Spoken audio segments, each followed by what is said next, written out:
Emergency aid workers said that Israeli soldiers shot and killed 2 activists from the Islamic movement Hamas during a battle that took place at the entrance of a Gaza Strip border crossing. The Israeli army said it is investigating the matter. Hamas confirmed these events, saying that its armed fighters were part of a gunfire exchange with Israeli soldiers less than a mile inside the middle portion of the Gaza Strip.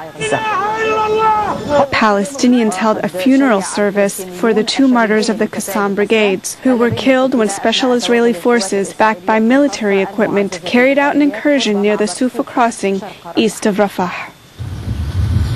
The special Israeli forces infiltrated from here under the cover of night and raided the home of the Al-Amour family, who lived through a night of fear, terror, and mistreatment. Markings of bullet holes covered the home. Only this mother and her child were inside. Her husband was absent because he was at work. Israel claims to have come to arrest him.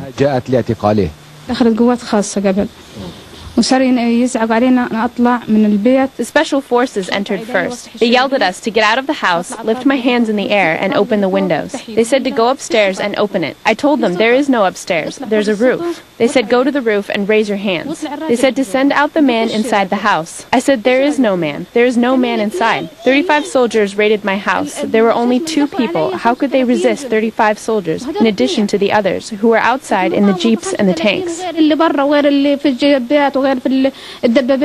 The resident of the house, who sustained light shrapnel wounds to her head, confirmed that the soldiers unleashed police dogs on the children before forcing her to look at the corpses of the martyrs outside the house. They demanded that she identify them and asked whether one of them was her husband. The 2 martyrs, Abdel Karim Shah and Mohammed al-Ma'amar, were members of the Qassam Brigade, which announced that they had ambushed and clashed with soldiers from the Israeli Special Forces backed by military equipment and planes who were carrying out an incursion. Eyewitnesses confirmed that the 2 men were tied with rope before they were killed.